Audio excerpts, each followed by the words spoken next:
The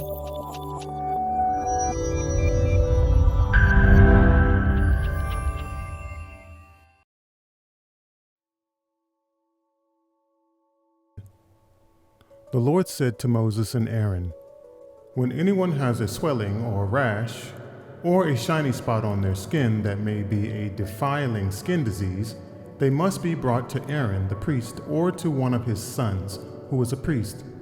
The priest is to examine the sore on the skin, and if the hair in the sore has turned white, and the sore appears to be more than skin deep, it is a defiling skin disease. When the priest examines that person, he shall pronounce them ceremonially unclean.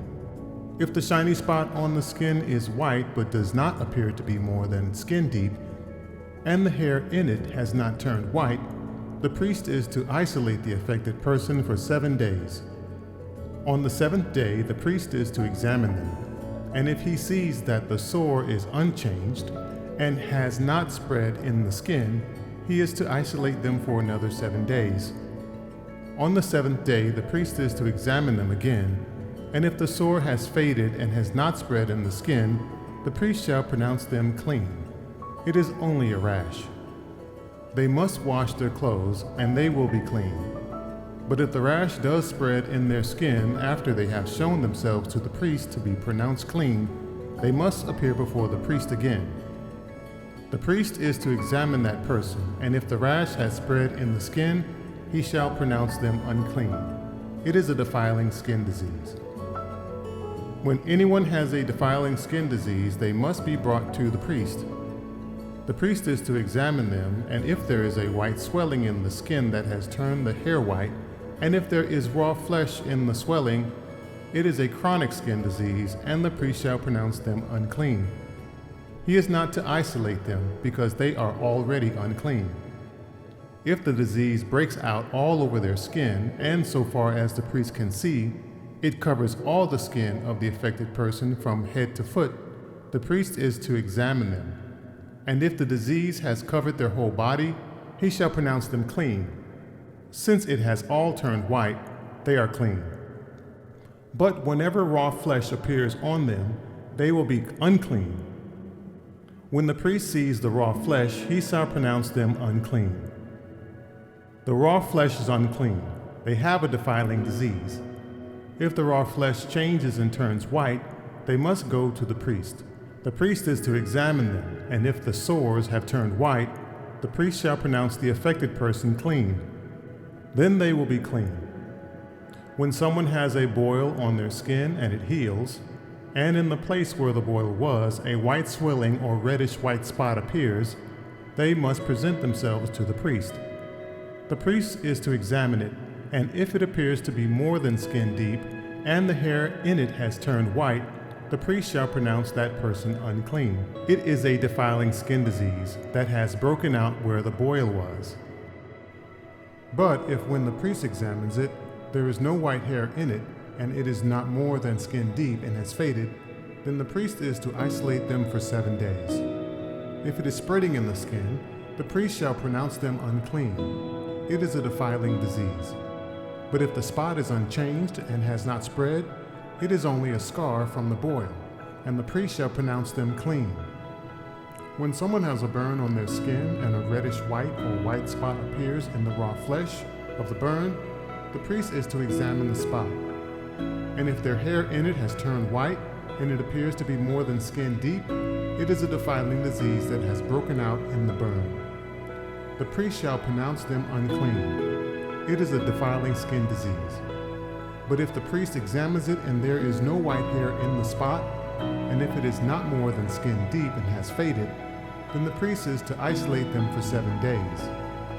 On the 7th day, the priest is to examine that person, and if it is spreading in the skin, the priest shall pronounce them unclean. It is a defiling skin disease. If, however, the spot is unchanged and has not spread in the skin, but has faded, it is a swelling from the burn, and the priest shall pronounce them clean. It is only a scar from the burn. If a man or woman has a sore on their head or chin, the priest is to examine the sore, and if it appears to be more than skin deep, and the hair in it is yellow and thin, the priest shall pronounce them unclean. It is a defiling skin disease on the head or chin. But if, when the priest examines the sore, it does not seem to be more than skin deep, and there is no black hair in it, then the priest is to isolate the affected person for 7 days. On the 7th day, the priest is to examine the sore, and if it is not spread, and there is no yellow hair in it, and it does not appear to be more than skin deep, then the man or woman must shave themselves except for the affected area, and the priest is to keep them isolated another 7 days. On the 7th day, the priest is to examine the sore, and if it has not spread in the skin and appears to be no more than skin deep, the priest shall pronounce them clean. They must wash their clothes, and they will be clean. But if the sore does spread in the skin after they are pronounced clean, the priest is to examine them, and if he finds that the sore has spread in the skin, he does not need to look for the yellow hair. They are unclean.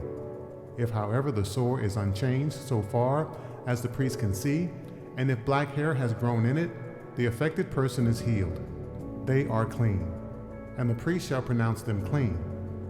When a man or woman has white spots on the skin, the priest is to examine them, and if the spots are dull white, it is a harmless rash that has broken out on the skin. They are clean. A man who has lost his hair and is bald is clean. If he has lost his hair from the front of his scalp and has a bald forehead, he is clean. But if he has a reddish-white sore on his bald head or forehead, it is a defiling disease breaking out on his head or forehead. The priest is to examine him, and if the swollen sore on his head or forehead is reddish-white like a defiling skin disease, the man is diseased and is unclean. The priest shall pronounce him unclean because of the sore on his head. Anyone with such a defiling disease must wear torn clothes, let their hair be unkempt, cover the lower part of their face, and cry out, "Unclean! Unclean!" As long as they have the disease, they remain unclean. They must live alone. They must live outside the camp. As for any fabric that is spoiled with a defiling mold, any woven or knitted material of linen or wool, any leather or anything made of leather, if the affected area in the fabric, the leather, the woven or knitted material, or any leather article is greenish or reddish, it is a defiling mold and must be shown to the priest. The priest is to examine the affected area and isolate the article for 7 days. On the 7th day he is to examine it, and if the mold has spread in the fabric, the woven or knitted material, or the leather, whatever its use, it is a persistent defiling mold. The article is unclean. He must burn the fabric, the woven or knitted material of wool or linen, or any leather article that has been spoiled. Because the defiling mold is persistent, the article must be burned.